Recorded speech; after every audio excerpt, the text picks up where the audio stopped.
Me avisan. Bueno, vamos a comenzar que las anemias hereditarias principalmente son las anemias hemolíticas.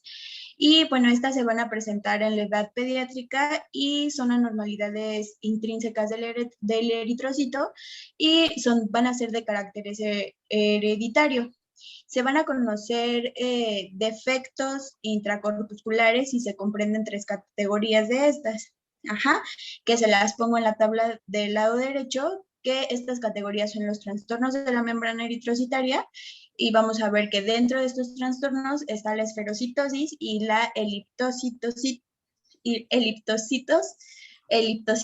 perdón. Y trastornos enzimáticos, en esta vamos a comprender el déficit de la glucosa 6-fosfato deshidrogenasa, el déficit de piruvatocinasa también, y las alteraciones en la hemoglobina, que aquí vamos a ver las mutaciones que afectan a la síntesis de cadenas de globina, como los síndromes talasémicos, y mutaciones estructurales, como en las hemoglobinas anómalas. La que sigue, por favor. Vamos a comenzar con esferocitosis hereditaria. Y primero quiero darles un pequeño recordatorio acerca de la membrana del eritrocito. Y como ya les había comentado, esta anemia es un trastorno de la membrana eritrocitaria, y pues esta membrana está formada por una capa protectora entre la hemoglobina y otros componentes celulares y el medio extracelular. Esta membrana va a facilitar el transporte de agua, de los aniones y de los cationes, y también pues de otras moléculas pequeñas. Su constitución va a dotar al hematí de características de estabilidad y adaptabilidad a las distintas circunstancias circulatorias. Va a constar de una doble capa de lípidos. En el exterior vamos a ver los fosfolípidos de colina, y en el interior los aminofosfolípidos y los fosfatidilinositoles. Y también vamos a ver entre la membrana una serie de proteínas integrales que van a atravesar la capa lipídica, y estas proteínas van a incluir a la banda 3, la proteína de transporte de aniones y la glucoforina, que van a ser portadoras de receptores y antígenos de grupos sanguíneos. Y también vamos a ver proteínas estructurales que constituyen el citoesqueleto de la membrana, que van a recubrir la superficie interna de la membrana. El principal componente es la espectrina, que va a estar compuesta por 2 unidades, la alfa y la beta, que se van a unir formando un heterotetrámero. Y bueno, cada subunidad se une a filamentos de actina y la proteína 4.1, que esta va a ser la encargada de, pues, reforzar la unión. Y los defectos en la composición proteínica de la membrana conducen a una disminución en el cociente de la superficie. El volumen del eritrocito también va a estar afectado, lo que va a acarrear la pérdida de la forma del hematí, la reducción de la deformabilidad para el paso por áreas de la microcirculación, y en particular, pues esto va a afectar que pasen hacia el vaso. También de aquí una proteína muy importante es la anquirina, que como lo vamos a ver más adelante, esta va a ser una de las principales proteínas afectadas en esta patología. La que sigue, por favor. Bueno, entonces les comentaba que si hay un defecto en la composición de la membrana de estos eritrocitos, pues vamos a tener todos estos resultados.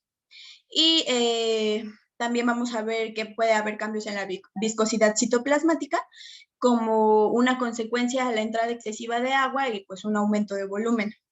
Todo esto va a condicionar a una reducción de la vida del eritrocito. La que sigue, por favor.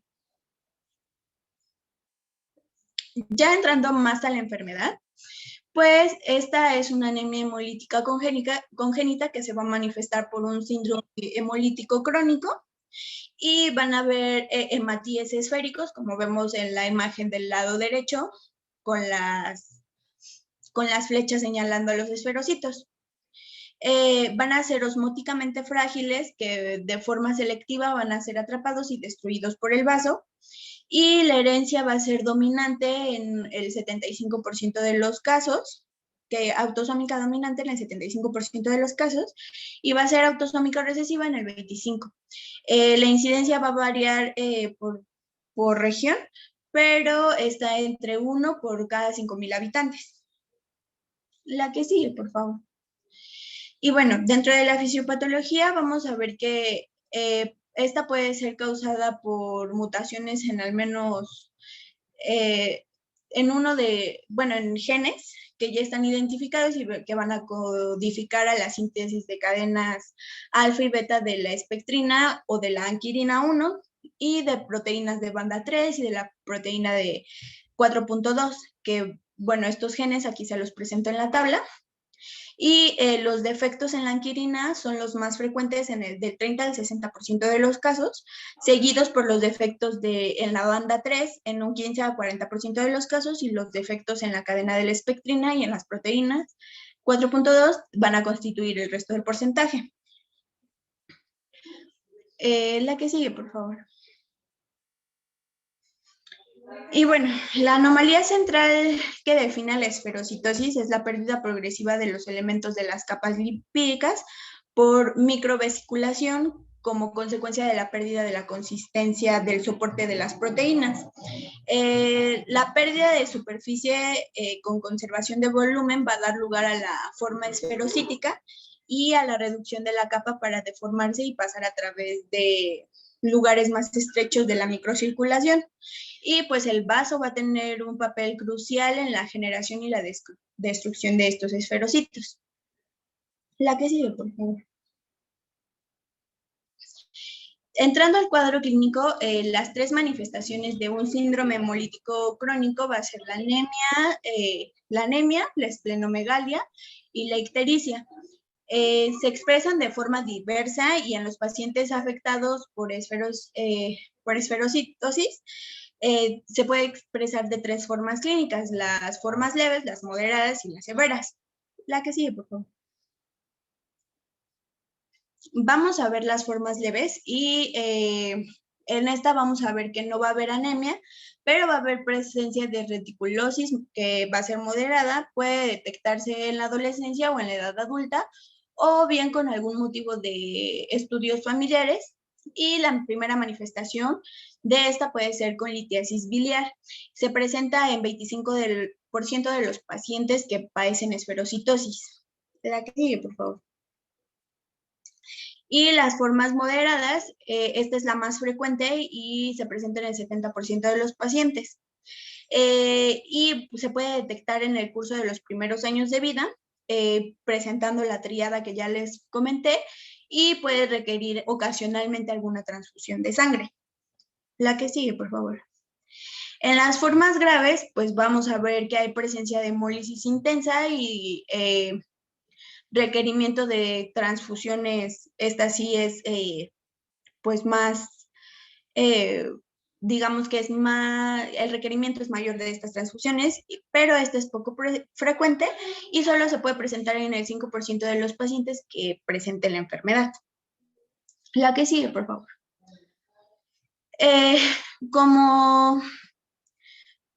Como algunos signos o síntomas comunes en estos pacientes que presentan esferocitosis, ya sea las formas moderadas o las formas graves, por ejemplo, en el 50% de los pacientes con formas moderadas van a haber hiperbilirubinemia en el periodo neonatal, y en los pacientes que tienen la forma grave, todos estos pacientes que presenten la forma grave van a presentar hiperbilirubinemia en el periodo neonatal.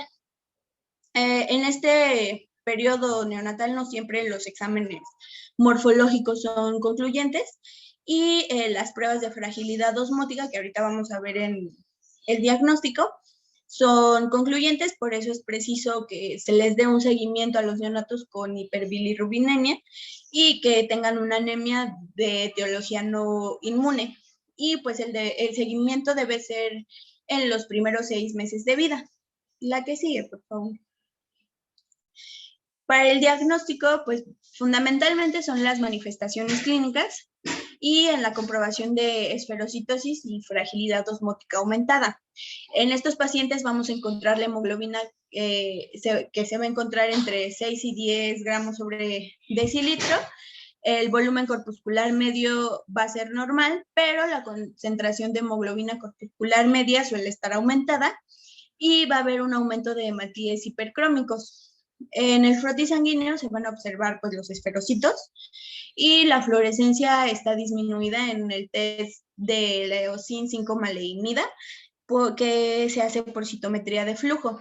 Se puede completar el diagnóstico mediante estudios de las proteínas de membrana, de los hematíes y el diagnóstico molecular de las mutaciones genéticas, pero esto ya se hace en laboratorios especializados. La que sigue, por favor. Dentro de las complicaciones, pues en el curso de la enfermedad, estos pacientes pueden presentar crisis de anemia intensa, que pueden ser de 3 tipos: las anemias hemolíticas, que suelen seguir a infecciones virales; las aplásicas, que pueden llegar a ser muy intensas y generalmente se deben a una infección por parvovirus B19; y las megaloblásticas, cuando el aporte de ácido fólico en la dieta es inadecuado, como ya lo habíamos visto. La que sigue, por favor. Para el tratamiento de soporte va a consistir en la administración continua de ácido fólico, 1 miligramo al día, y de transfusiones de concentrados de hematíes en fases de anemia extrema. Y la esplenectomía produce la curación clínica de la enfermedad y pues puede prevenir las complicaciones, pero sus beneficios deben contraponerse con los riesgos de producir pues complicaciones por la misma esplenectomía, como la sepsis fetal, por gérmenes encapsulados, fundamentalmente por neumococos. Por esto, estos pacientes en los que se considere la esplenectomía deben ser inmunizados frente a neumococo, meningococo y Haemophilus influenza. Y la indicación de esplenectomía en niños abarca las formas moderadas y las formas graves. Y la operación debe diferirse hasta al menos los 5 años de edad. Algunos autores pues van a recomendar que los menores de 7 años se les debe administrar penicilina oral, 125 miligramos 2 veces al día, durante 2 años después de la esplenectomía. La que sigue, por favor. Y bueno, eso sería todo de mi parte. Hola compañeros, ¿me oyen? Bien. ¿Sí me oyen? Sí. Ah, bueno. Bueno, pues ya siguiendo con la otra categoría que son las alteraciones en la hemoglobina, pues aquí lo que vamos a abarcar son las talasemias. Pero bueno, como una pequeña introducción, tenemos que ver cómo se compone la hemoglobina. Bueno, los tipos de hemoglobina. Por ejemplo, tenemos estas 3 hemoglobinas que son la A, la A2 y la F, que estas pues son tipos de combinaciones de las cadenas de globina, que son las alfa, las beta, las gamma o la delta. Por ejemplo, en la hemoglobina A, pues se compone de 2 cadenas de alfa globina y 2 de beta globina. Esta pues va a componer de un 95 a un 98% de la hemoglobina adulta. En cuanto a la hemoglobina A2, pues esta se va a componer por 2 cadenas alfa y 2 delta y va a componer del 1 al 3% de la hemoglobina adulta. Y por último está la hemoglobina F, que esta pues está compuesta por 2 alfa y 2 gamma. Y esta, a diferencia de las demás, pues va a formar la mayor parte de la hemoglobina neonatal. Y pues ya en la edad adulta, pues solo va a componer de un 2 al 3% de toda la hemoglobina. Entonces, bueno, la que sigue, por favor. Ya entrando a lo que son las talasemias, pues en estas va a haber una síntesis anormal de esas cadenas de globina, de acuerdo a la talasemia que se esté presentando. Esto a grandes rasgos, pues va a hacer que exista una producción disminuida o ya de plano ausente de estas cadenas. Entonces, pues va a haber una alteración en la producción de la hemoglobina normal. que al final pues nos puede llevar a una eritropoyesis ineficaz con hemólisis intramedular. Esto ya es como que a grandes rasgos, ya después les voy a explicar bien la fisiopatología de cada una. La que sigue, por favor. Entonces ya entrando a lo que es la alfa-talasemia, pues tenemos que esta se va a dar por una fabricación normal o ausente de las cadenas de alfa-globina. La alfa-globina se va a sintetizar principalmente por el gen que se encuentra en el cromosoma 16, perdón. Y bueno, de esta pues hay más de 15 mutaciones genéticas diferentes y puede ser por lesión o no de lesión. De lesión en donde hay herencia de un solo gen de la alfa-globina, que puede ser genes de la alfa-1 o alfa-2 globina. Eh, el gen de la alfa-2 globina, va a producir pues aproximadamente el 75% de las cadenas alfa en los glóbulos rojos normales. Por lo tanto, si existe una mutación en este gen, pues generalmente va a causar una anemia más grave que las mutaciones que afectan al gen de la alfa-1 globina. Entonces, de ahí que es más grave el de las mutaciones del gen del alfa-2. Y está la de por no de lesión, en donde se han heredado dos genes de la alfa-globina, pero un gen lleva una anomalía sin de lesión. La gravedad de la expresión clínica de esta alfa-talasemia pues va a depender de qué tipo de lesión se esté llevando a cabo. Y si bloquea de manera total o de manera parcial la producción de estas cadenas de alfa-globina. La que sigue, por favor. Entonces, ya entrando a lo que es la fisiopatología de las alfa-talasemias, aquí les resumí lo que son las dos tipos de síndromes clínicos de la alfa-talasemia, que es el síndrome de hemoglobina BART y la enfermedad de hemoglobina H. Por ejemplo, en el de la hemoglobina BART, se ve que en el periodo fetal y también en el recién nacido, pues existe una disminución de la producción de las cadenas alfa. Entonces, ¿qué va a hacer esto? Va a hacer que se precipite, va a hacer que se precipite en las cadenas gamma. Entonces, no se precipitan, son más estables. Entonces, estas cadenas gamma lo que van a hacer es formar tetrámeros de hemoglobina, que son pues la hemoglobina BART. Por ejemplo, bueno, ya hablando de la enfermedad de hemoglobina H, ya de los 6 meses hasta la edad adulta va a haber un exceso de cadenas beta, porque esas cadenas gamma se van a reemplazar por que se producieron, por ejemplo, en el periodo neonatal, se van a reemplazar por cadenas beta. Por eso ya en esta etapa, pues hay un exceso de estas cadenas.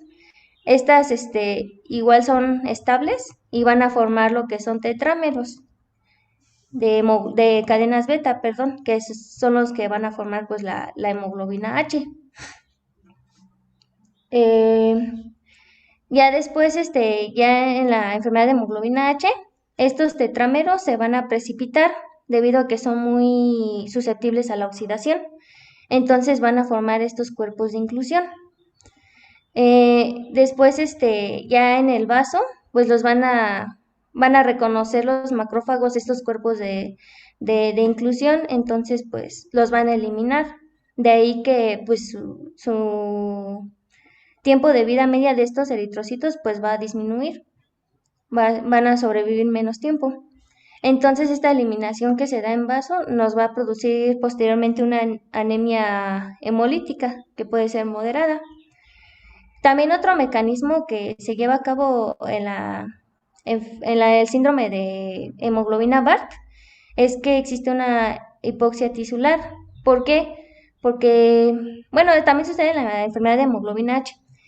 Entonces, estas dos hemoglobinas, la BART y la H, van a tener muy alta afinidad por el oxígeno. Entonces, de ahí que producen esta hipoxia tisular, no pueden soltar fácilmente el oxígeno para oxigenar a los tejidos. Entonces, por ejemplo, en el caso del síndrome de hemoglobina BART, pues se va a producir una anemia más, bueno, ¿cómo se llama? a empeorar el cuadro clínico. Entonces esto pues nos puede llevar a una insuficiencia cardíaca y un edema masivo, que es lo que es el hidrops fetal, y una hepatomegalia. Entonces en estos casos la mayoría mueren en el útero o poco después del nacimiento. La que sigue, por favor. Entonces, pues ya entrando a lo que son los síndromes clínicos de la alfa talasemia, pues tenemos 4, que además del síndrome de hemoglobina Bart y la enfermedad de hemoglobina H, pues tenemos al estado de portador silencioso. Este va a ser debido debido a que existe una sola deleción del gen de alfa globina. Aquí la relación de las cadenas alfa beta pues va a ser casi normal y aquí no se va a encontrar ninguna anomalía hematológica. Y aquí al nacer, pues podemos encontrar un porcentaje de hemoglobina Bart del 1 al 2%. Otro síndrome clínico que tenemos es el de la alfa talasemia menor, que se va a dar por lesión de 2 genes de alfa globina. De pues hay 2 formas, que es la homocigota alfa 1 o la heterocigota alfa 0. Entonces, bueno, en cuanto al cuadro clínico de pues la mayoría igual se encuentran asintomáticos y se puede encontrar una anemia leve con una concentración de hemoglobina de 12 a 13 gramos por decilitro. Y como lo son la mayoría de las talasemias, pues aquí se va a encontrar van a ser microcíticos e hipocrómicos. O sea, esto ya va a ser en la mayoría de las talasemias. No es característica de este tipo de alfa-talasemia. Aquí podemos encontrar una hemoglobina Bart al nacer en un 5% al 15%. Y en los adultos, sí va a haber igual una producción equilibrada de las cadenas alfa y beta. Entonces, aquí todavía no va a haber hemoglobina H, no se va a presentar. En el caso de homocigosidad para mutaciones no delecionales en ambos genes de la globina alfa 2, pues en estos casos sí van a presentar un cuadro clínico un poco más acentuado, como es la anemia hemolítica de leve a moderada, ictericia y hepatoesplenomegalia. La que sigue, por favor. Bueno, ya siguiendo con lo que es la enfermedad de hemoglobina H, que es la que ya les mencioné anteriormente en la fisiopatología. Esta pues se va a dar por la deleción de 3 genes de alfa globina. Esta, bueno, según la bibliografía, decía que es muy común en los asiáticos, debido a que estos presentan una alta prevalencia del haplotipo del gen alfa 0. Entonces, esta se va a caracterizar por, como ya les había dicho anteriormente, por la acumulación del exceso de las cadenas beta, que aquí pues sí ya nos van a formar lo que es la hemoglobina H, que es lo que ya les mencioné anteriormente. Aquí en estado, bueno, al nacer pues se va a encontrar una hemoglobina Bart de 5 al 15%, en el cual el resto va a ser de hemoglobina F y de hemoglobina A. Pero ya después la hemoglobina H va a reemplazar la mayor parte de esa hemoglobina Bart, que es lo que ya les mencioné. Entonces, se va a encontrar una hemoglobina H en una proporción del 1 al 40%. Y de esta, pues, en estos casos se va a encontrar reducida lo que es la hemoglobina A2. Se van a encontrar en la edad adulta igual trazas de hemoglobina Bart y el resto va a ser de hemoglobina A. Aquí, clínicamente van a presentar una anemia hemolítica que va a ser crónica y de leve a moderada. Y aquí la hemoglobina se va a encontrar de 7 a 10 gramos por decilitro.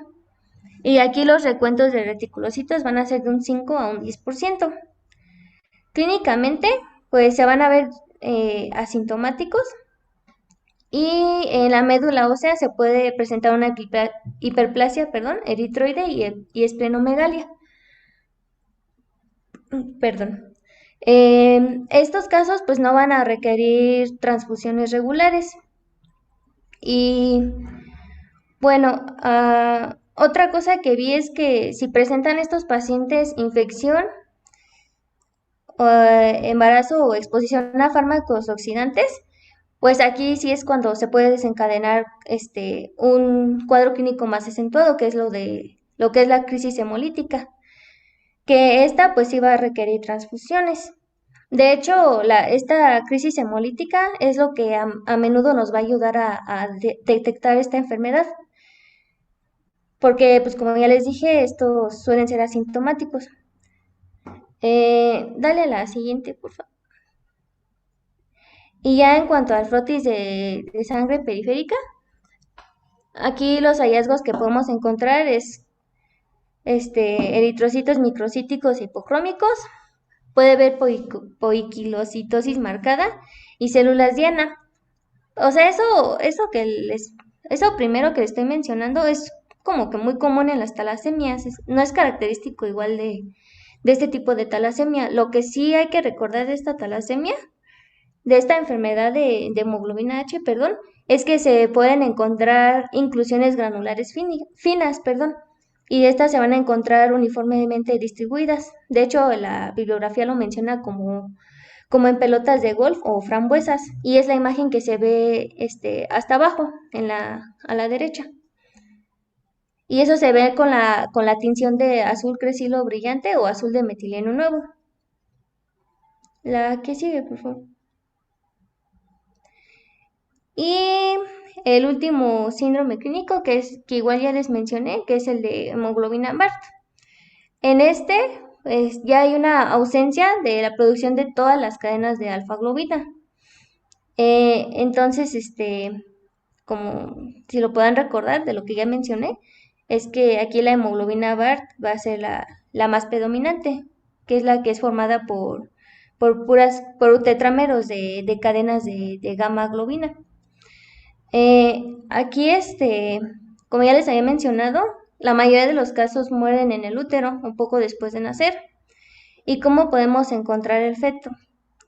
Pues aquí se encuentra anémico y presenta edema de los tejidos subcutáneos, que es lo que ya les mencioné, lo del hidros fetal, y también pueden presentar ascitis, hepatosplenomegalia y cardiomegalia, además de una insuficiencia cardíaca. Durante el parto también podemos encontrar pues la anemia hipocrómica microcítica, pero aquí ya es más grave, que aquí la hemoglobina pues ya va a ser de plano de 3 a 8 gramos sobre decilitro.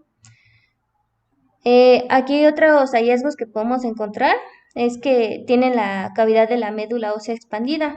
También presentan hiperplasia eritroide marcada y focos de eritropoiesis extramedular. Y este caso pues es muy muy peligroso para la madre porque puede producir en ella una toxemia y hemorragia posparto muy severa. De ahí que es importante realizar una interrupción temprana del embarazo para prevenir estas graves complicaciones. Otra cosa que se puede hacer para detectar esto es mediante ultrasonido detectar estos cambios de hidrópicos, que son los del hidros fetal. O también se puede hacer un diagnóstico prenatal de la homocigosidad. Un hallazgo que podemos encontrar en el frotis de sangre periférica, perdón, son los eritrocitos nucleados. Y la que sí.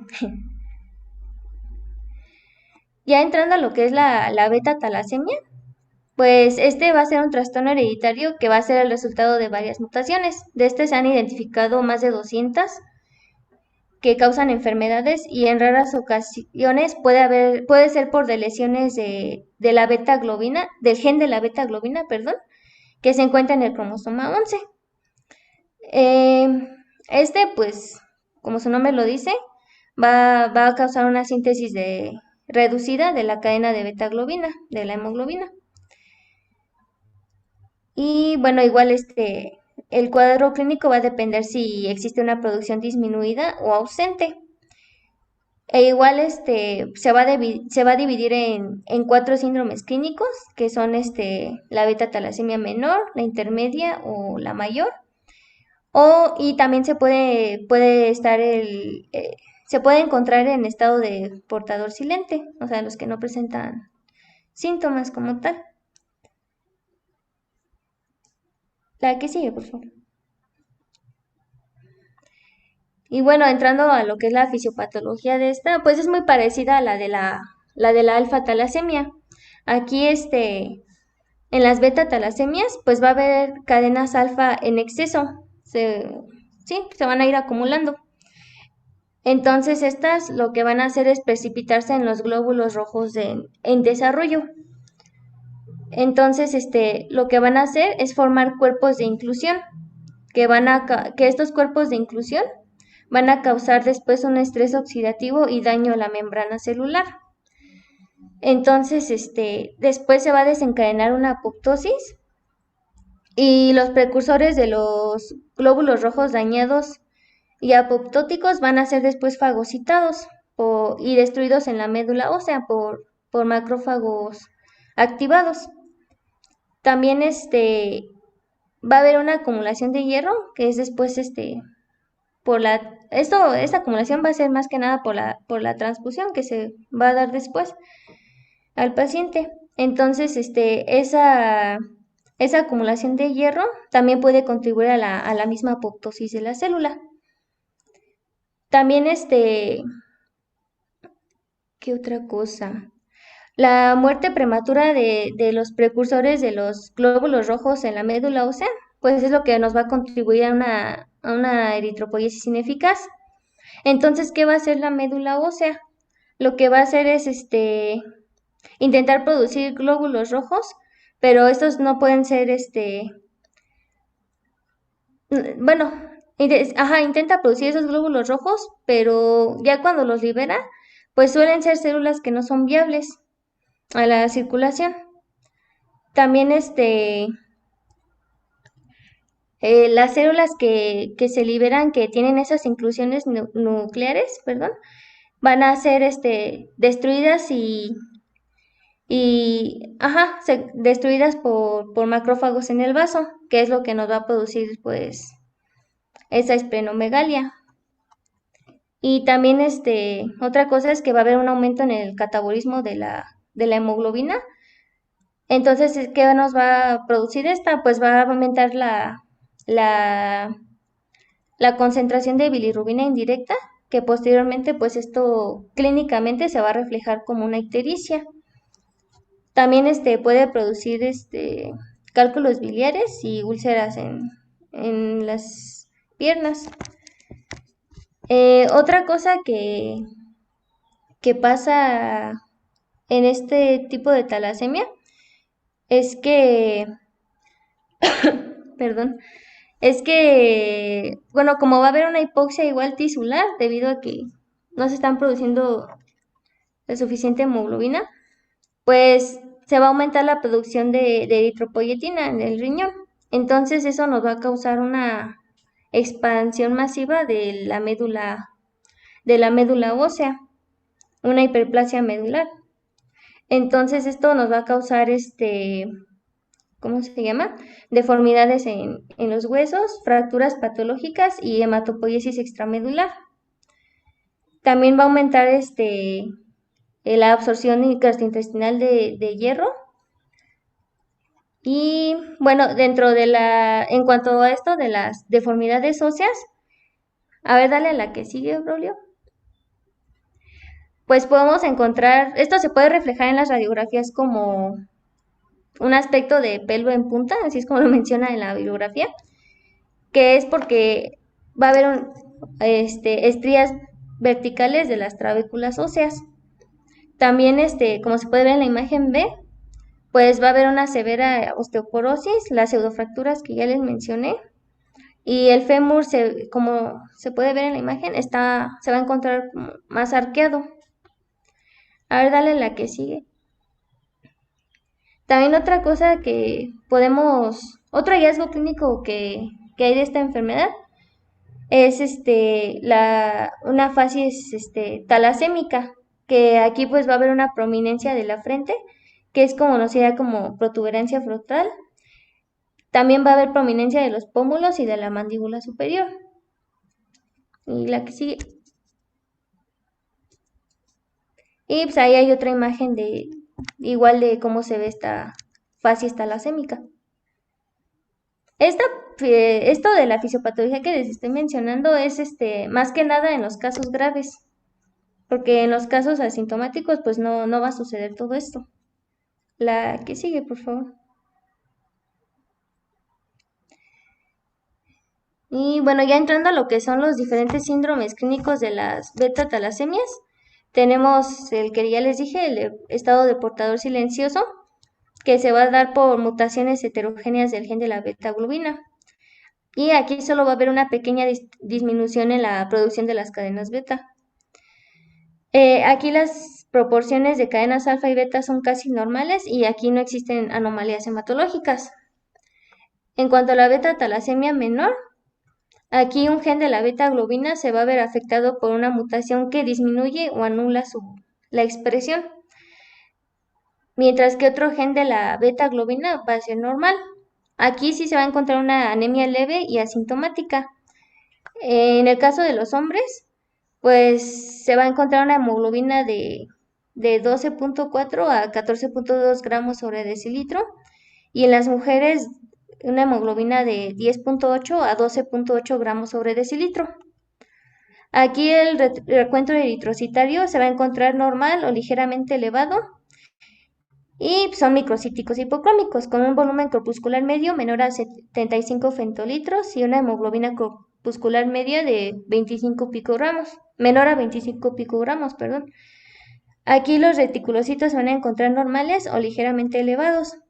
Y en la médula ósea se puede encontrar una hiperplasia eritroide leve a moderada con eritropoiesis ineficaz mínima. La que sigue, por favor. Y pues ya en los hallazgos que se puede ver en la beta-talasemia menor, en la frotis de sangre periférica, son los poiquilocitos, las células diana, eliptocitos y también se puede ver un punteado basófilo en los eritrocitos. La que sigue. Ya hablando de la talasemia mayor, que es prácticamente lo de la fisiopatología que les mencioné anteriormente, aquí pues ya va a haber una anemia grave. Y algo muy importante de esta, es que sí va a requerir una terapia de transfusión regular. Esta por lo general se diagnostica entre los 6 meses y a los 2 años de edad. Y aquí van a presentar una hemoglobina de 3 a 4 gramos sobre decilitro y un volumen corpuscular medio de 50 a 70 fentolitros. Aquí el recuento de reticulocitos se va a encontrar leve a moderadamente elevado y en la médula ósea va a haber una hiperplasia eritroide marcada y va a haber una relación mieloide a eritroide de 1 a 20, que es por lo que ya les mencioné anteriormente. Aquí debido a que existe una destrucción masiva de las células eritroides y va a haber un aumento en la liberación de hemoglobina libre, la autoglobina sérica pues se va a encontrar reducida ausente y también la actividad de la lactato deshidrogenasa sérica se va a encontrar muy elevada. Entre los hallazgos que podemos encontrar en la sangre, en el frotis de sangre periférica es la microcitosis, la hipocromía, la anisocitosis, poiquilocitosis, células diana, dacriocitos y eliptocitos. También puede observarse policromasia y eritrocitos nucleados. Otra cosa que se puede ver es un punteado basófilo, los cuerpos de Howell-Jolly y los cuerpos de Pappenheimer. La que sigue. Y por último, la beta-talasemia intermedia, que esta se debe a la heterogeneidad genética. No, perdón. Aquí la anemia es más grave que la beta-talasemia menor, pero esta pues no va a requerir de transfusión como en la mayor. Aquí se va a encontrar una hemoglobina mayor a los 7 gramos por decilitro. Y aquí igual las características clínicas van a determinar el diagnóstico. Entre estas pues está la anemia, los signos de la anemia, ictericia, esplenomegalia, intolerancia al ejercicio severa y las fracturas patológicas. Otra cosa que se puede encontrar en esta es que existen plaquetas y neutrófilos bajos. Y aquí igual pueden haber complicaciones cardíacas, hepáticas y endocrinas de 10 a 20 años más tarde del diagnóstico. La que sigue, por favor. Bueno, pues ya entrando a lo que es el diagnóstico, pues ya prácticamente ya se los mencioné de cada síndrome clínico, de cada tipo de talasemia, que pues va a ser prácticamente mediante el cuadro clínico que se esté presentando, que puede ser por palidez, la ictericia, la esplenomegalia y las deformidades en el esqueleto. Y pues también nos podemos apoyar de estudios de laboratorio.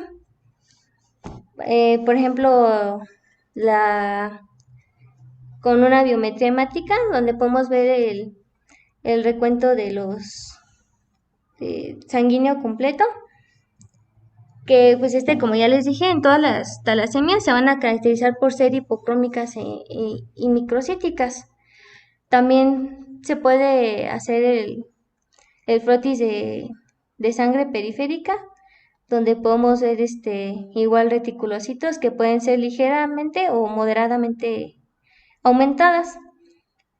Y pues también pues podemos ver las características de los eritrocitos, que son los que ya mencioné anteriormente.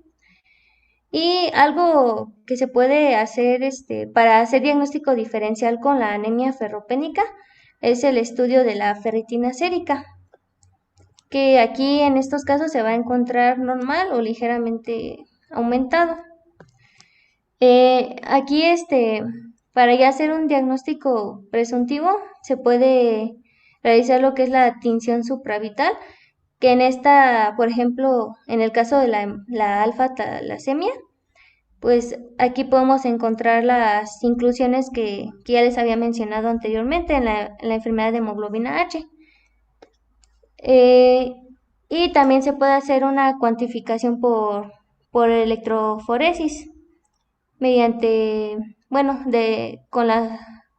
buscando las fracciones de hemoglobina, donde se puede ver las diferencias que hay en las proporciones de cada tipo de hemoglobina en cada tipo de talasemia, que es como se muestra en la tablita. Y ya para hacer el diagnóstico diferencial, pues ya es cuando se recurre a lo que son los exámenes moleculares genéticos. La que sigue, por favor. Y ya cuanto al tratamiento, pues va a variar de acuerdo a la talasemia que se esté presentando. Por ejemplo, pues ya les había dicho de las transfusiones, que pues se van a requerir en la beta talasemia mayor y en la enfermedad de hemoglobina H, que es más que nada cuando se encuentran en crisis hemolíticas. Aquí las personas que tienen beta talasemia mayor van a requerir transfusiones de sangre periódicas y van a ser de por vida. Esto para mantener su hemoglobina superior a 9.5 gramos por decilitro y para mantener un crecimiento normal del paciente. Esta transfusión sanguínea pues puede comenzar desde los 6 meses de edad. Y bueno, otra cosa que se pueden administrar por estas transfusiones pues son los quelantes de hierro, que esto es debido a que los pacientes que son dependientes de estas transfusiones van a desarrollar una sobrecarga de hierro. Entonces pues no van a poder fisiológicamente eliminar ese exceso debido a las múltiples transfusiones.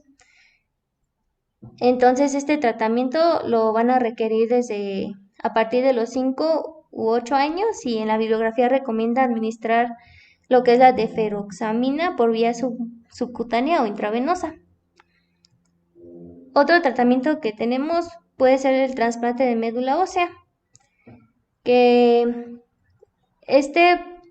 por lo general sí genera un resultado muy bueno en personas que son de bajo riesgo, que son aquellos que no tienen hepatomegalia ni fibrosis portal y que tienen una terapia de quelación regular. Entonces, pues sí, en esos casos se ven muy buenos resultados. Otra cosa es la esplenectomía, perdón, que pues aquí la cirugía se va a retrasar hasta al menos a los 4 años de edad, debido a que el papel del vaso en la eliminación, bueno, esto es debido a que, ajá, debido a que en el vaso la eliminación de bacterias va a estar pues más afectada.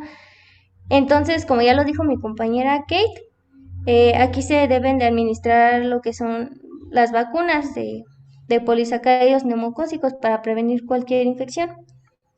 Y también deben de recibir el conjugado de antineumococo. Y luego está la hormona de crecimiento, que esta se va a administrar en la beta talasemia intermedia, que esta va a ser muy eficaz para el hipogonadismo.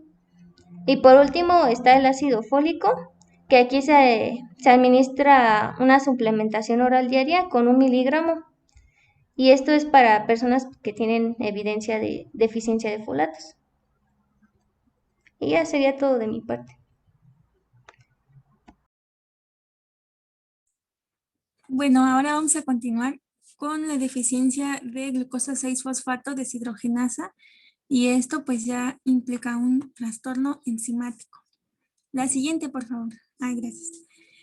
Bueno, esta es una enfermedad definida como una enfermedad hereditaria que es el resultado de la deficiencia enzimática con herencia recesiva ligada al cromosoma X.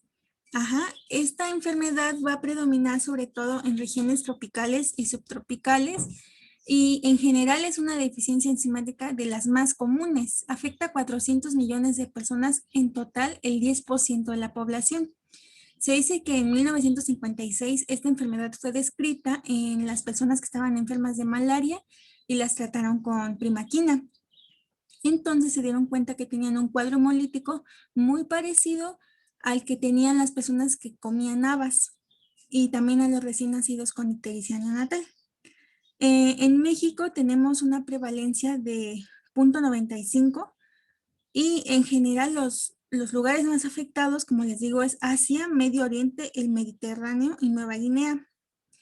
Y pues sobre todo esta enfermedad se presenta en los varones, por lo mismo de la herencia recesiva ligada al cromosoma X. La siguiente, por favor. Bueno, vamos a recordar un poco lo que nos comentaron cuando vimos lo del metabolismo del eritrocito sobre la vía de las pentosas fosfato, que donde esta enzima, la glucosa 6-fosfato deshidrogenasa, nos iba a llevar hacia esta vía de las pentosas y la principal función que tiene es que que va de la glucosa 6-fosfato a la 6-fosfogluconolactona, el NAD pasa a formarse a NADPH. Este NADPH lo que hace es mantener el glutatión reducido y este glutatión reducido le va a ayudar a la glutatión peroxidasa. Esta glutatión peroxidasa lo que hace es pues remover el peróxido del eritrocito y así pues prevenir su oxidación. O sea, protege a la hemoglobina de la acción oxidativa del peróxido de hidrógeno. Por eso es muy importante esta enzima porque nos ayuda a catalizar esta reacción para obtener el NADPH. Ajá. Entonces, si nosotros tenemos deficiencia de esta enzima, pues no vamos a obtener el NADPH. Pero pues ustedes dirán, oye, pero el eritrocito tiene catalasas que pueden hacer esto. Pues resulta que estas catalasas que tiene el eritrocito no son suficientes para quitarse pues todo este peróxido que la está oxidando. Entonces, bueno, de por sí estas catalasas necesitan también ser activadas por la NADPH, entonces pues no es lo suficiente y empieza a oxidarse este eritrocito por la deficiencia y se forman los famosos cuerpos de Hens. Ajá. Bueno, la siguiente, por favor. Bueno, ¿cómo se va a manifestar esta enfermedad? Pues resulta que, como ayer nos mencionó el doctor, es que si hay unas sustancias que son oxidantes, entonces si la persona que tiene esta deficiencia ingiere estas sustancias, se presenta una crisis hemolítica. Entonces, pues los síntomas de esta crisis hemolítica aparecen 1 o 2 días después de haber ingerido estas sustancias, y como por ejemplo quedamos que las aspirinas, las sulfamidas, la primaquina, como les mencioné en el caso de los pacientes con malaria, la vitamina K, las habas frescas, como bien conocemos, y las infecciones víricas o bacterianas. Bueno, aquí va esta deficiencia de la glucosa 6-fosfato deshidrogenasa, tiene algunas variantes, y estas variantes surgen porque tienen estas enzimas algunas actividades o propiedades físico-químicas diferentes, y hay unas variedades cinéticas. Entonces, bueno, tenemos estas variantes polimórficas también. Las más principales, bueno, las principales son la variante A, que se caracteriza o se dice que es africana. En esta variante A la clínica es poco grave, y la enzima pierde su función en 50 a 60 días, o sea, todavía tiene buena función en ese tiempo, y por lo tanto la hemólisis es de un 20 al 30%. Pero en la variante B, que es la mediterránea, aquí ya se presenta una clínica grave porque la deficiencia de la enzima es de 5 a 10 días, entonces la hemólisis va a ser, o sea, predomina esta hemólisis en un 80%. La siguiente, por favor. Bueno, entonces, como les digo, esta enzima pues tiene variantes de acuerdo a su cinética y a sus propiedades físico-químicas. Entonces, se clasifica en 5 clases. Tenemos la clase 1, que esta va a ser una deficiencia severa. Ajá. Bueno, resulta que en esta deficiencia severa tenemos una actividad enzimática así de 0%. Entonces, esta está asociada a una anemia hemolítica crónica no esferocítica. En realidad, esta es poco frecuente, pero pues esa es la más severa. En la clase 2 tenemos también una deficiencia severa, pero aquí tenemos una actividad residual enzimática de 1 a 10% y está asociado con una anemia aguda. Esta se da en el Mediterráneo y en Asia. Luego en la clase 3 tenemos una deficiencia moderada, porque tenemos una actividad enzimática de 10 a 60%. Esto se presenta en el 10% de los varones de raza negra en Estados Unidos. La clase 4 y la clase 5 menciona ya de práctica que pues no son de importancia o no de relevancia para el clínico. ¿Por qué? Porque esta clasificación o esta variante de la enzima es que tiene una actividad normal incluso de 60 a 150%. Entonces, pues aquí no tenemos ninguna deficiencia y es raro que se presente. Y en la clase 5 tenemos una actividad incrementada mayor al 150%. Y pues en sí no hay deficiencia enzimática y también es rara. O sea, estas últimas dos son algunas variantes de la enzima, pero las que nos importan son las que están ocasionando deficiencia, que son la clase 1, la clase 2 y la clase 3. La siguiente, por favor. Bueno, ahora vamos a ver cómo se presenta. Como les digo, esta se presenta después de haber ingerido algunas sustancias, y es cuando se da la crisis hemolítica. En el primer cuadrito, bueno, de la mano izquierda, les pongo los síntomas que son coluria, fiebre, ictericia, dolor abdominal o de espalda y la anemia. Esto se presenta cuando se induce por algunos fármacos oxidantes. Ajá. Luego tenemos la inducida por alguna infección, que esta es la causa más frecuente. Se menciona, ¿por qué? Porque los macrófagos, al actuar contra los agentes patógenos, van a producir un anión superóxido, peróxido de hidrógeno, y pues estos son unos agentes potencialmente oxidantes. Ajá, entonces pues esto es lo que nos ocasiona, pues desencadena, ¿no? La hemólisis. Se presenta aquí hepatitis infecciosa, neumonía, bueno, en los casos más frecuentes por hepatitis infecciosa, neumonía y fiebre tifoidea. Y bueno, esto depende también de la gravedad. ¿Por qué? Porque se puede asociar a drogas oxidantes. O sea, ya que tenemos la infección y se le da tratamiento para esa infección, pues la mayoría de los fármacos con los que se trata esta infección pues son oxidantes. Entonces ahí pues empeora el cuadro, ¿no? Y también dependiendo de la concentración de hemoglobina, de la función hepática y de la edad que tenga el paciente. Ahora pasamos a la siguiente forma clínica, que es el favismo. Aquí se caracteriza por la variante tipo B, que ya les mencioné en un principio. Como bien sabemos, esta se da por el consumo de habas, que nos da un metabolito de la dopamina, que es la dopaquinona, que es la que nos ocasiona esta oxidación. Se presenta de 24 a 48 horas después de la ingesta y los síntomas van a remitir de 2 a 6 días después de este cuadro. Se caracteriza por náuseas, vómito, malestar y vértigo. Y la anemia aguda que se presenta en este caso puede condicionar una falla renal. Luego, la siguiente forma clínica es la ictericia neonatal, que también se ve en la variante tipo B, o sea, de las más graves bueno, de las graves que les enseñé. Esta se va a presentar del 4 al 7º día de que nació el niño. Se presenta una hiperbilirrubinemia en este periodo perinatal. Puede también, o sea, esta hemólisis puede ocurrir intraútero, ya sea por fármacos que consumió la mamá, a cosas así, etcétera, pues se presenta la ictericia.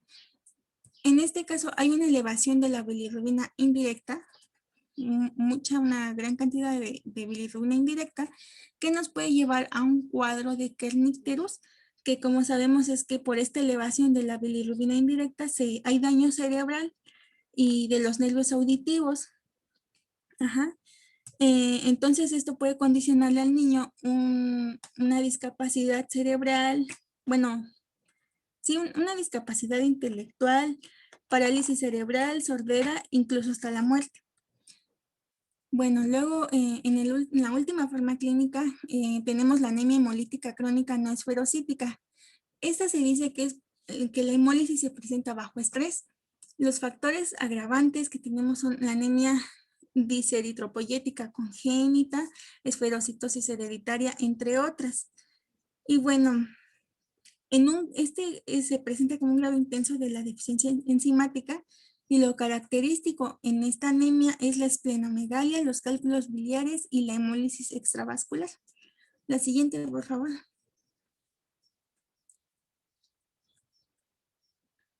Bueno, ¿cómo se va a hacer el diagnóstico? Pues, de acuerdo a los datos de la historia clínica, de los antecedentes patológicos, bueno, primero de los personales no patológicos, pues checar la edad, el sexo, la etnia, también checar los antecedentes familiares, porque si ya tienen algún historial de anemia hemolítica en su familia, de litiasis biliar, incluso de que ya hubo alguna esplenectomía, pues también tener en consideración esos datos. Y los patológicos, por ejemplo, de la evolución de los síntomas, los episodios que haya tenido, infecciones que se hayan presentado, el consumo de algunos fármacos, y pues checar también lo de la orina, pero ahorita les explico por qué. Y la exploración física, vamos a encontrar en la coloración de piel y mucosas una palidez, ictericia, por lo que les digo de la hiperbilirrubinemia. La frecuencia cardíaca y tensión arterial, pues vamos a encontrar taquicardia e hipotensión. Puede haber soplos al auscultar. Datos clínicos de fallo cardíaco como edema, hepatomegalia, hipotensión arterial y dificultad respiratoria, y también podemos encontrar hepato y esplenomegalia. La siguiente, por favor. Bueno, como sabemos, esta deficiencia de glucosa 6-fosfato deshidrogenasa está descrita para diagnóstico en el tamiz neonatal. Ese debería ser el principal diagnóstico, pero pues cuando no se llega a diagnosticar por medio del tamiz neonatal, tenemos pues ya lo que se presenta en un cuadro de crisis aguda hemolítica. Hay que realizar un hemograma, checar el nivel de reticulocitos, hacer pruebas cruzadas de Coombs, que pues en este caso saldría negativo, frotis en sangre periférica para checar pues las células, y les digo, lo característico es lo de los cuerpos de Heinz. Realizar bioquímica sanguínea, donde se va a presentar una elevación del lactato deshidrogenasa, de la bilirrubina total a expensas de la indirecta, y las transaminasas también. Hay que realizar también un perfil renal, perdón, porque les comento que puede haber daño renal también. Y por los metabolitos de la hemoglobina se puede llegar a presentar hemoglobinuria y urobilinógeno. Y la aptoglobina en estos casos se va a presentar baja a menos de 30 miligramos por decilitro. También hay que revisar si tuvo algunas enfermedades infecciosas. Bueno, hacer el diagnóstico clínico y a lo mejor hacer alguna serología para descartar Epstein-Barr, citomegalovirus, etcétera. Algunos cultivos, igual frotis faríngeo, coprocultivo y sobre todo también si se encuentra en una zona endémica, realizar gota gruesa para descartar lo de malaria. La siguiente, por favor. Bueno, ya por último, el tratamiento. Las medidas generales son de ingreso hospitalario. Este paciente necesita ingreso hospitalario y retirarle la gente que le está desencadenando este cuadro hemolítico. Y hay que administrar también tratamiento antibiótico específico en el caso de que pues tenga alguna infección que esté desencadenando esto. Bueno, en el caso de que tenga hemólisis intravascular, se tiene que administrar suero glucosado al 5%, bicarbonato sódico de 1 miligramo por decilitro, de 30 a 40 miliequivalentes por litro para regular el pH de 7 a 8. Bueno, sí. Bueno, sí, para llevar un pH de 7 a 8 y de esta manera generar una protección renal. Administrar también ácido fólico de 5 miligramos por día mientras dure esta crisis. Y considera la transfusión de concentrado de Matías de 15 a 20 mililitros por kilogramo en caso de que tenga alteración hemodinámica, también en caso de que la hemoglobina sea menor a 7 gramos por decilitro, y si la hemoglobina está de 7 a 9 gramos por decilitro, hay que valorar si tiene hemoglobinuria, pues administrarlo, y si no, pues hay que hacer un control clínico observándolo de 8 a 24 horas. Y los controles clínicos, tenemos el hemograma con bioquímica de lactato de deshidrogenasa cada 6, 8, 12 y 24 horas, y los reticulocitos cada 24 o 48 horas también hay que checarlos, y un control de la hemoglobinuria con una tira de orina en cada micción. La siguiente, por favor. Creo que ya es todo. Ajá. No, ya por último les voy a hablar de la o de células falciformes. Bueno, ya a modo de repaso rápidamente, pues recordemos que las cadenas de globina en la hemoglobina A tienen 2 cadenas beta y 2 cadenas alfa. Y bueno, aquí es algo importante en este lado derecho, en este, este cuadro, podemos ver cuando está antes del nacimiento, es decir, en el feto, el paciente, y cuando nace. Aquí presten atención a esta cadena gamma, que es la que va a estar más alta, que es la que se va a conformar la hemoglobina F o la hemoglobina fetal. Entonces, junto con la hemoglobina gamma y con la hemoglobina alfa van a conformar la hemoglobina fetal. Al nacimiento, posteriormente a los 6 meses, pues la cadena gamma va a dejar digamos, de producirse, la hemoglobina fetal va a dejar de estar prácticamente, y la hemoglobina, la cadena beta va a formar parte con la cadena alfa, lo que es la hemoglobina. Entonces, de aquí va a depender el siguiente trastorno. Aquí les pongo esta tablita de la hemoglobina, que es aproximadamente 97% de la hemoglobina en el paciente adulto. Y bueno, la hemoglobina F es nula. Ahora, esta anemia de células falciformes es común en países en el continente africano, y bien, últimamente se ha visto que pues en países desarrollados, por ejemplo, Estados Unidos, donde recibe gran cantidad de migrantes, pues también se da, pero su característica es que se dan pacientes es negra, por así decirlo. Es los que más sufren de este padecimiento. Es un padecimiento recesivo, es decir, tiene que recibir los cromosomas de los dos padres afectados para presentar la enfermedad. Si solamente recibe uno, solo va a tener el rasgo falciforme. Para que presente síntomas es muy difícil. Y bueno, también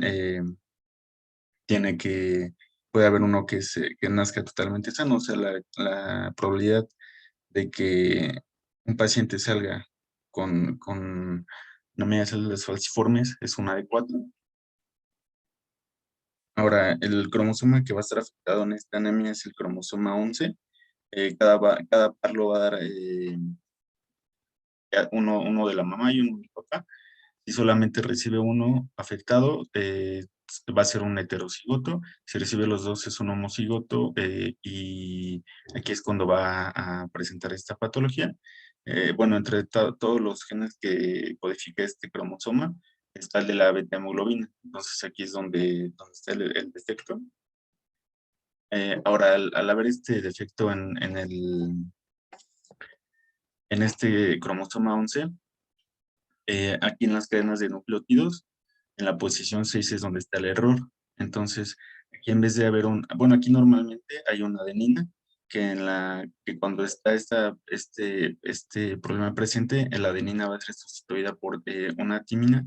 Y bueno, en vez de estar el ácido glutámico, esta timina va a codificar por una valina. Entonces va a haber un cambio de ácido glutámico a valina, aquí en la posición 6. Y esta valina es lo que hace que presente este problema. Aquí una característica del ácido glutámico es que va a tener carga negativa y la valina es hidrofoba.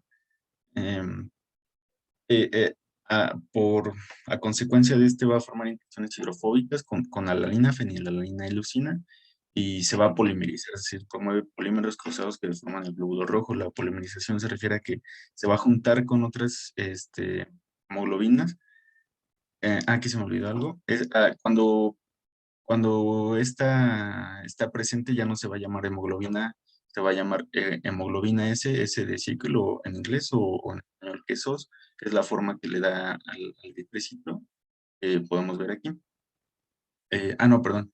Eh, un dato interesante es que los que presentan este intercambio van a ser resistentes al Plasmodium falciparum, o mejor dicho, a la malaria. Y bueno, entonces ahora, aquí cuando ya está este defecto presente, esta es la forma normal de los eritrocitos. Aquí pues vemos que están corriendo por el vaso libremente. Y bueno, cuando la hemoglobina se polimeriza, es decir, la hemoglobina S se polimeriza, que toma esta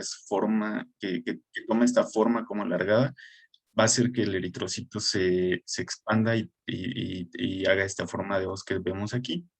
Entonces, esto pasa porque la hemoglobina S desoxigenada es 50 veces menos soluble que la hemoglobina A desoxigenada, esto porque es hidrófoba. Entonces, se va a agregar, se va a polimerizar, y bueno, estas formas se van a llamar pues, tactoides. Entonces, veamos lo que pasa aquí, es muy interesante. Supongamos que aquí es un vaso de la mano, ¿no? Que es donde más tienen síntomas estos pacientes. Entonces, aquí el paciente, imaginemos que va a empezar una actividad física, donde va a requerir que su oxigenación aumente. Entonces, los eritrocitos, digamos, van a haber más cruzados. Entonces, al haber una mayor demanda de oxígeno, estos eritrocitos se van a polimerizar y van a formar esto. Entonces, va a ir corriendo hasta que se tapa. Se va a tapar aquí el vaso, y no va a dejar que corra la sangre, y como consecuencia nos va a llevar a un fuerte dolor en el paciente. Esto, pues obviamente, que hubo una polimerización, una desoxigenación, y obviamente va a haber una hemólisis, y el paciente va a presentar muchísimo dolor. Aquí, bueno, está el hematil con la hemoglobina S, se va a deshidratar, se va a gelar, y se va a haber una falciformación, una polimerización, y va a haber una hemólisis. Cuestión es que va a haber mayor adhesión a los neutrofilos y a las plaquetas, y se van a ir pegando a la pared del vaso. También va a llevar a un estímulo inflamatorio, va a haber activación del endotelio, por lo tanto neutrófilos y plaquetas, y también va a haber mucha producción de citocinas proinflamatorias.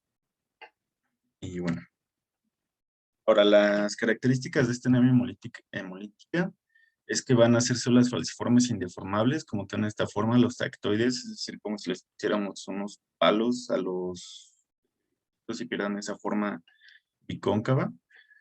Estos se van a atrapar en la microcirculación esplénica y bueno, los macrófagos que están aquí en el vaso, pues se van a encargar de lisar estos eritrocitos, es decir, una muerte celular prematura, y van a desarrollar cálculos biliares pues por toda la bilirrubina que está siendo liberada.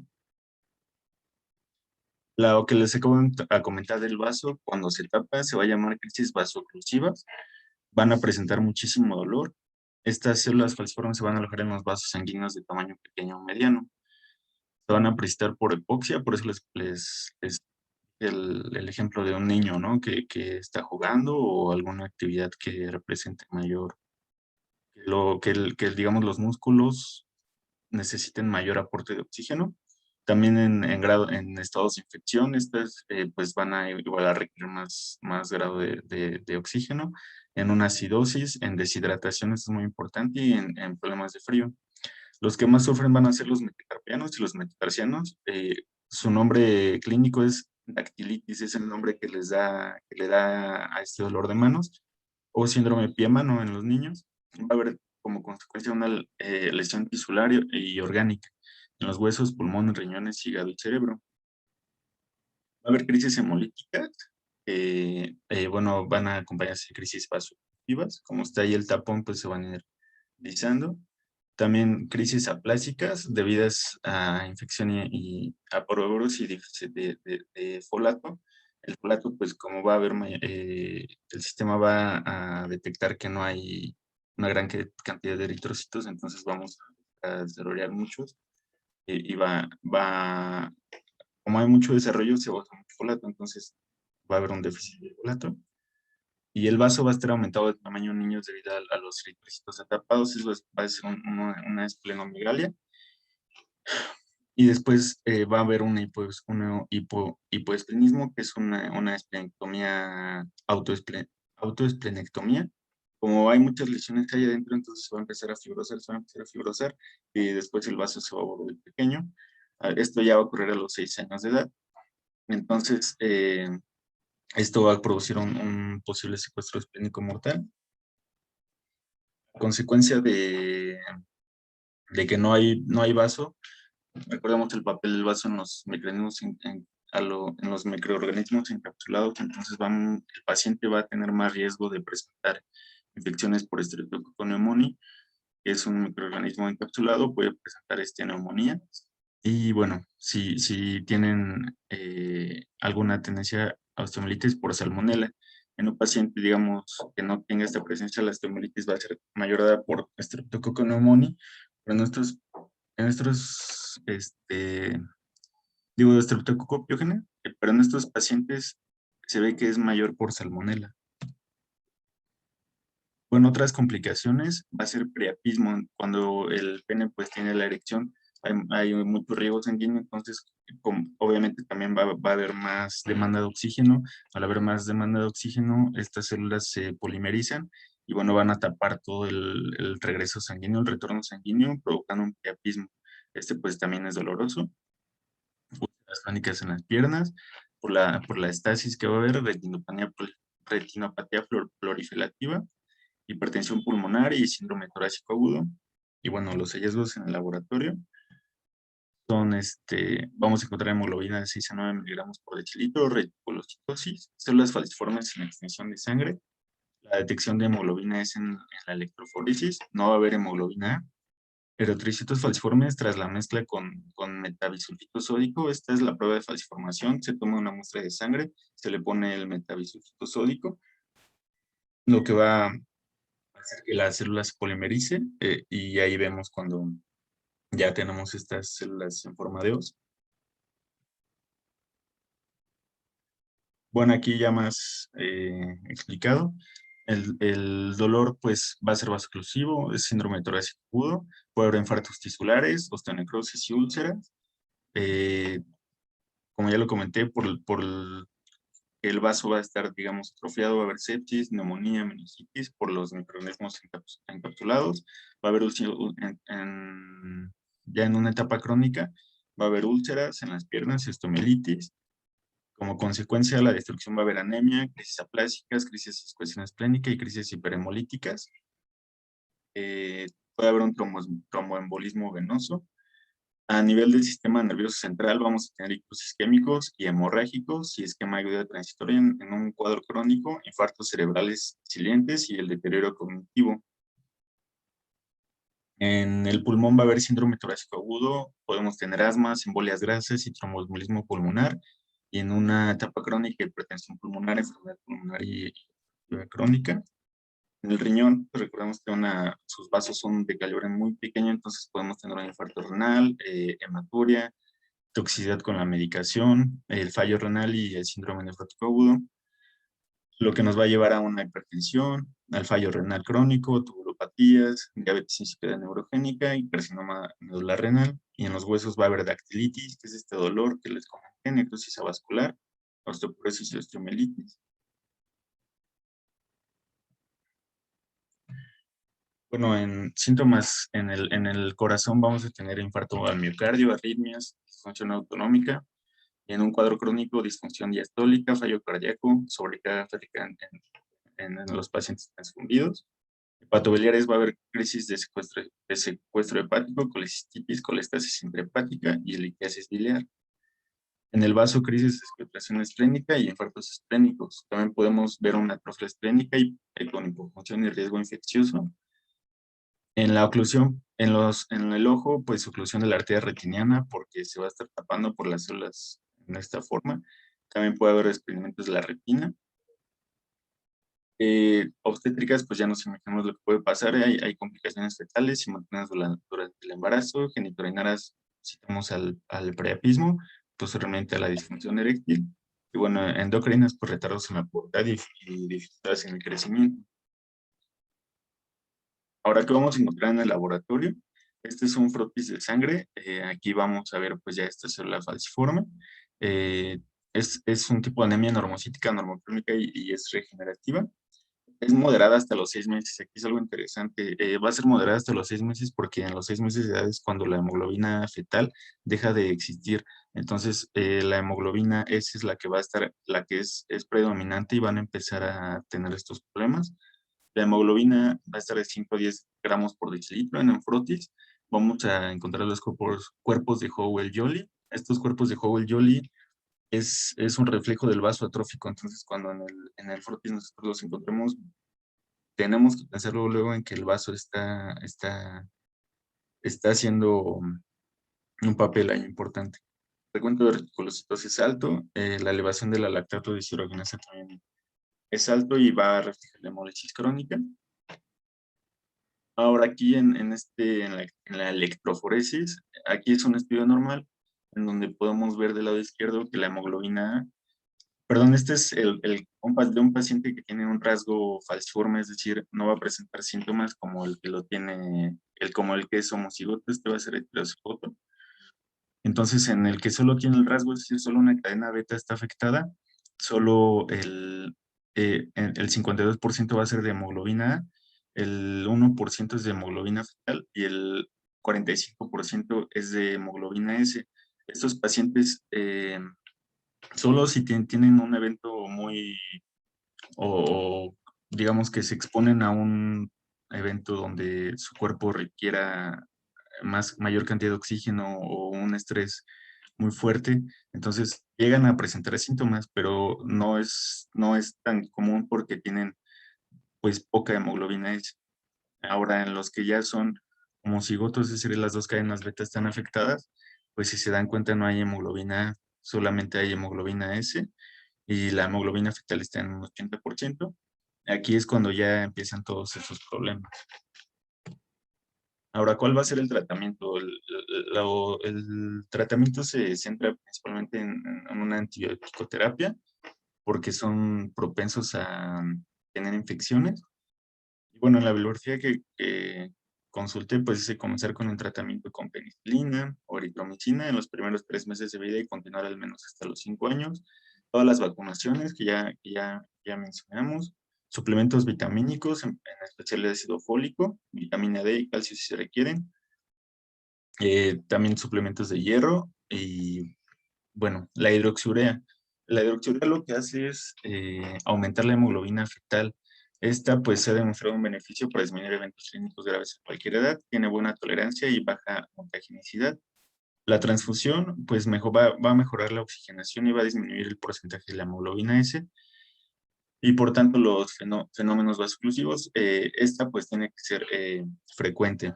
Y lo mejor pues sería el trasplante de progenitores hematopoyéticos.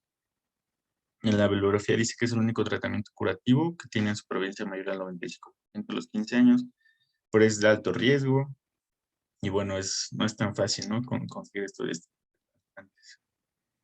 Bueno, eso sería todo de esta plática y ahora con las preguntas. La número 1 es a quien le toca. A mí, la esferocitosis hereditaria es una anemia hemolítica de tipo A, trastornos de la membrana, del hematí, trastornos enzimáticos, B, alteraciones de la hemoglobina, D, alteraciones del vaso.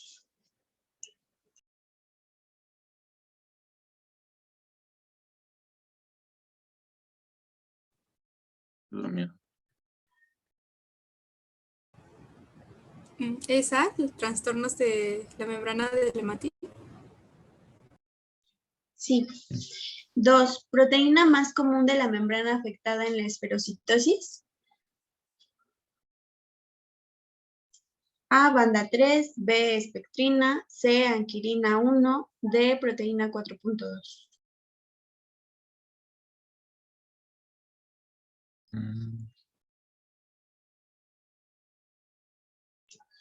Es la anquilina 1. Menciona una complicación por esplenectomía y por qué germen es causada.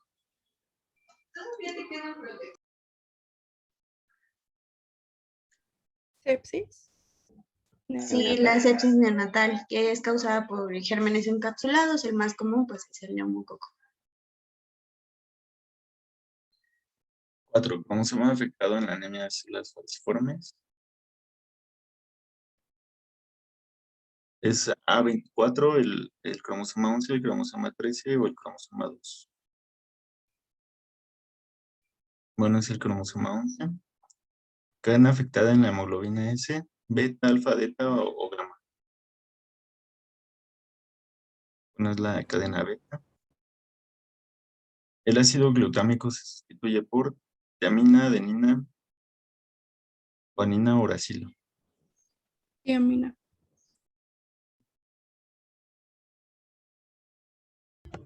7. Síndrome clínico de la alfa-talasemia, en el cual el feto presenta hidrops fetal y muere generalmente antes o después de nacer. ¿Cuál de las opciones es?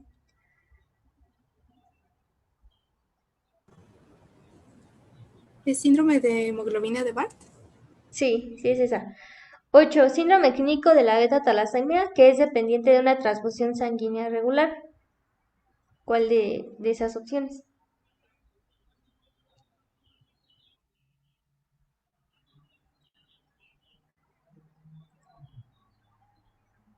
Ya dale, Braulio. Es la de la beta-talasemia. Bueno, las últimas dos, sustancias oxidantes que ocasionan una crisis hemolítica en la deficiencia de glucosa 6-fosfato deshidrogenasa. A. Sí, muy bien. La aspirina, la primaquina y la vitamina K. Ahora, su función es mantener el glutatión reducido. ¿Cuál es? Glucosa 6-fosfato, NADPH, CO2 o el peróxido de hidrógeno. NADPH. Sí, muy bien. No se fue todo. Si tienen alguna duda.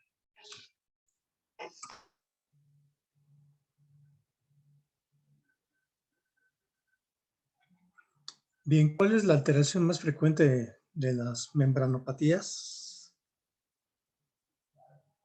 La esferocitosis. Esferocitosis, ¿sí?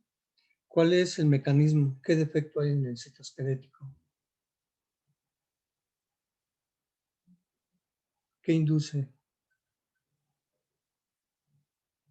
La fragilidad osmótica de qué? Aumentada y la pérdida de la membrana, ¿no? ¿Qué mutación es? ¿En qué gen está la mutación?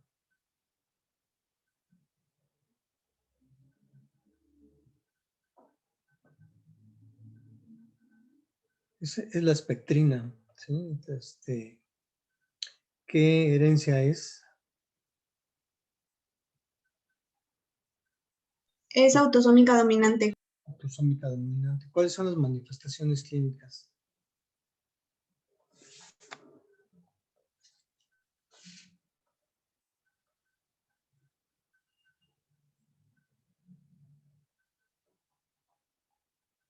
Pues tenemos tres formas: la leve, que es sin anemia; la moderada, que es la más frecuente; y la grave. Bien, la grave.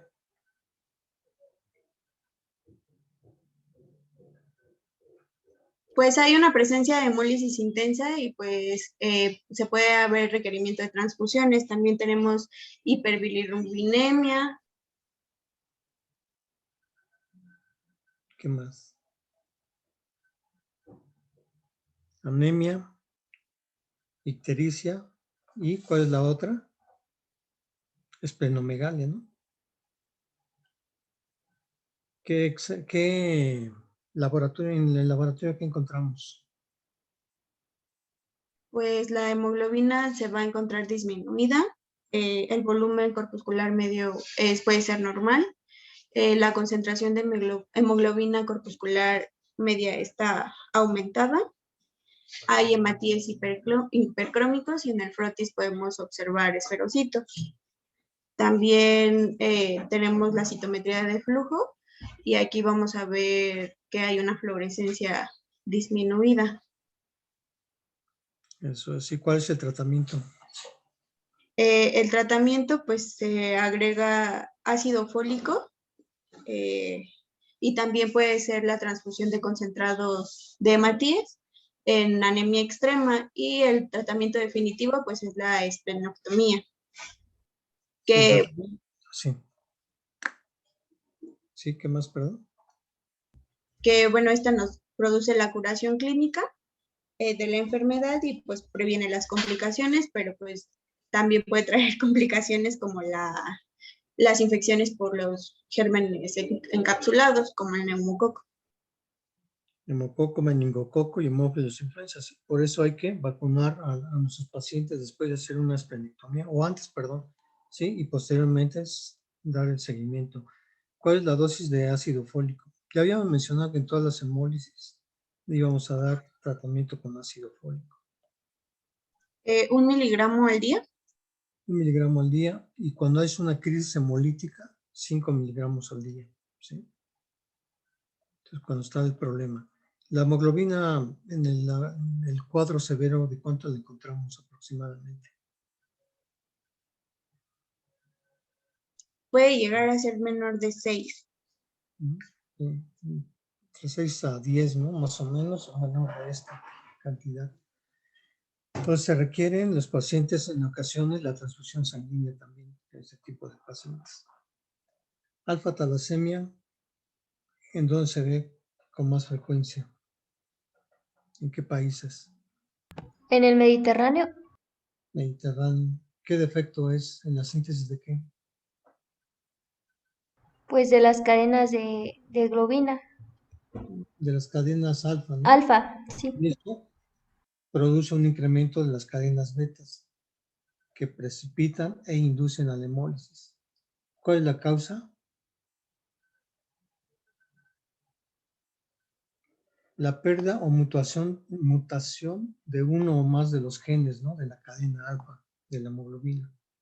Es autosómico recesivo.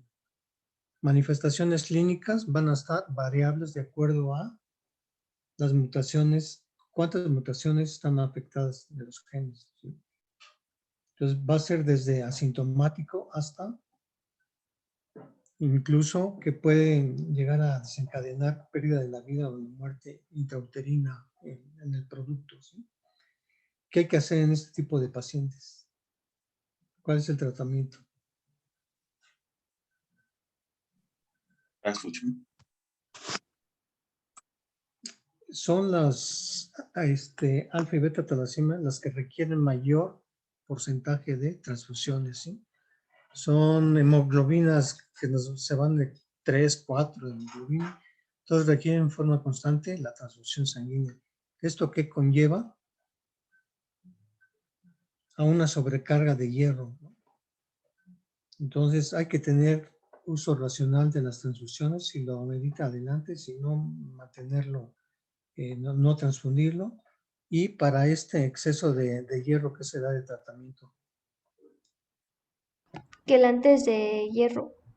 el antes de hierro, ¿sí? La desferroxamina, ¿no? Es el tratamiento ideal como tal. Y en la beta talasemia, ahí es al contrario, ¿no? Defecto de la síntesis de las cadenas beta que aumentan las cadenas alfa, ¿sí? Y es también autosómico recesivo. Y también es variable la sintomatología.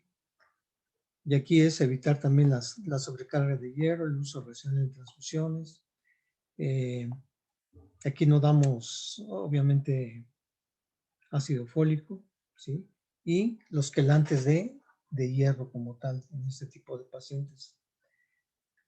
Deficiencia de glucosa 6-fosfato deshidrogenasa, medicamentos que lo producen o que lo pueden desencadenar.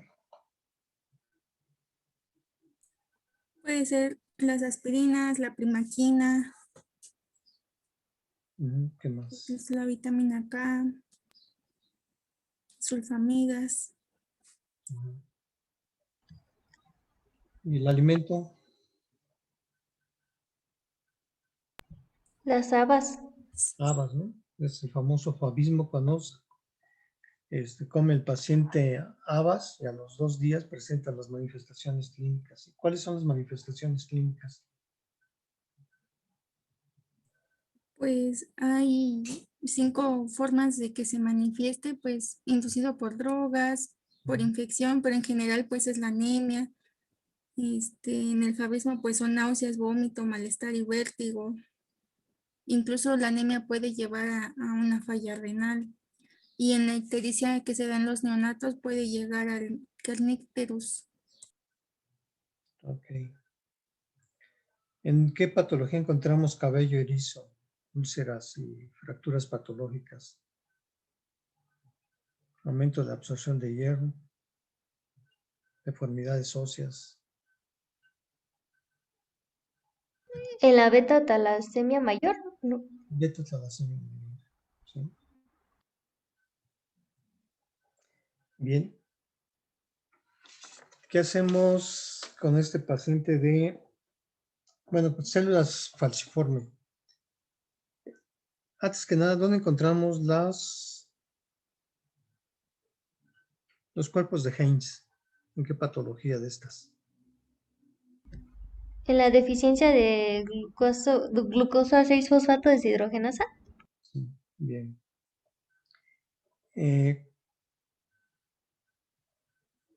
Drepanocitosis es mutación de qué? En el gen de la qué? La beta. Oye, Del gen de la glucosa 6-fosfato deshidrogenasa, ¿sí? ¿de las Ese es, células falciformes? no, perdón, de la células falciforme, creo que ya, sí, ya. ¿Cuál es la mutación de las células falciformes? En el gen de la beta globina en el cromosoma 11. El gen de la cadena beta de la hemoglobina en la posición 6 cambia ¿qué? Valina por, No, cambia el ácido glucámico por una valina. sí, el ácido glutámico por la valina. Entonces, sí, ¿qué produce? Manifestaciones clínicas. Ya Síndrome mencioné bien la fisiopatología, así que se deforman los eritrocitos, eso produce una obstrucción. ¿Y esto qué produce? Una isquemia. Y esto va a condicionar toda la sintomatología. ¿Cuál es esta sintomatología? dactilitis, síndrome de mano, úlcera, Ujú. dolor de pies. Sí. ¿Qué más? Pues ya en formas crónicas, infarto, nada, hipoesplenectomía. El paciente puede estar con un poco de, ¿cómo se llama cuando está amarillo?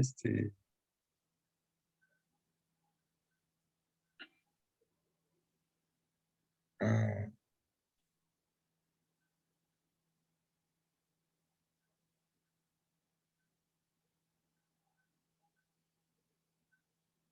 Menciona que puede afectar a múltiples órganos, ¿no?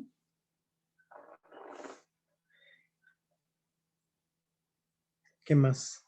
¿Cuáles son esos múltiples? ¿Cuáles son esas manifestaciones? ¿Por qué se producen los cálculos biliares? aumento de la bilirrubina. Aumento de la bilirrubina. Entonces va a haber cálculos biliares, va a haber dolores, dactilitis. ¿Qué más? Si el vaso está destruyendo los eritrocitos, aumenta el vaso, esplenomegalia.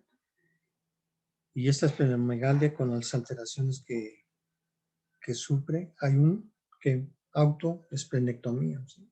Esto nos lleva a procesos infecciosos agregados,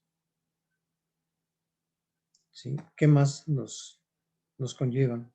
Si no hay buena circulación en miembros inferiores, nos conlleva a úlceras crónicas.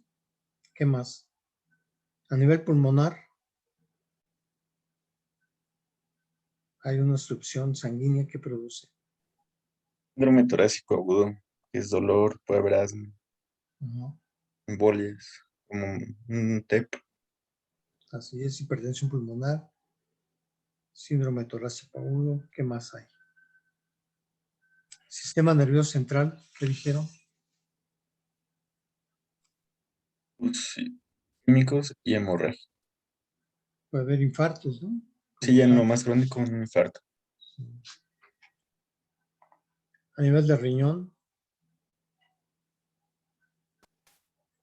Pues yo creo que es de los más afectados. Hay infartos renales, hematuria. ¿sí? Y a nivel óseo, Necrosis avascular y dactilosis y osteomielitis. ok. Pues vean las grandes manifestaciones que llega a condicionar, ¿sí? ¿Qué le damos de tratamiento a los pacientes? Sí, Bioticoterapia, sí, hagan de cuenta que esto es una hipercoagulabilidad, ¿sí? ¿Qué hacemos para esa hipercoagulabilidad? Impedirla. Una buena hidratación, ¿no? Si nosotros deshidratamos al paciente, pues va a ser peor la sintomatología, se van a producir mayores alteraciones, ¿sí? Pues buena hidratación. ¿Qué más? Tratamiento para las infecciones que ya sabemos que el paciente les va a tener. ¿Y qué más? la hidroxiurea sí se usa, pero ya no. Hidrosuera sí se utiliza todavía, ¿sí? Sí. Sí, sí. ¿Qué más? El ácido fólico, ¿no? En ese tipo de pacientes, 5 miligramos vía oral diarios. Y se está destruyendo muchos eritrocitos, nos va a llevar a una anemia ferropénica, ¿sí? Entonces administración de hierro también. Bien, ¿cuál es de todas estas, la que es parecida a la anemia ferropénica? De todas las enfermedades que vimos hoy. Esferocitosis. ¿Dónde? Esferocitosis. No, La drepanocitosis. no. Las talasemias, ¿sí? ¿Cuáles son las que disminuyen? ¿Cuáles son las microcíticas hipocrómicas? Anemia ferropénica, ¿qué más mencionamos? Talasemias, ¿y cuál otra? Bueno, con esas dos que se aprendan, ¿sí? Entonces son las talasemias. ¿Qué mencionaron de las talasemias? ¿Cuál es el diagnóstico diferencial?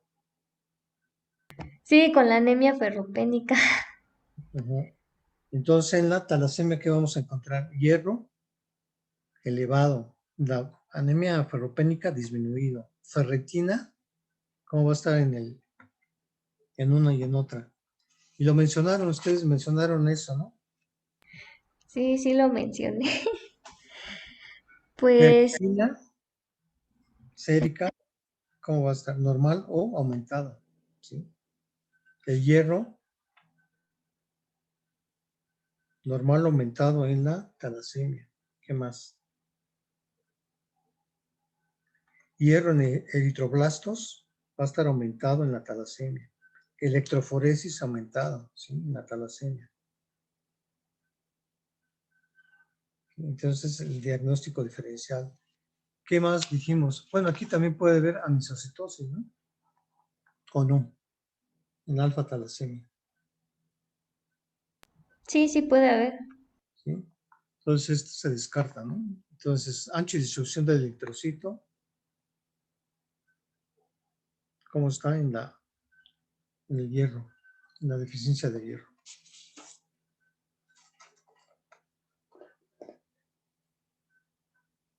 ¿Qué dijimos? Disminuye.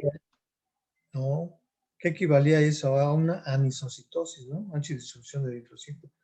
Si en la deficiencia de hierro está aumentada la anisocitosis, pues vamos a tener el ancho de distribución incrementado también en la anemia ferropénica. ¿Sí? Entonces, vean, ya vamos a ir haciendo diagnósticos diferenciales, ¿no? Como tal, ya con lo que hemos visto. Muy bien, pues seguimos con el siguiente tema.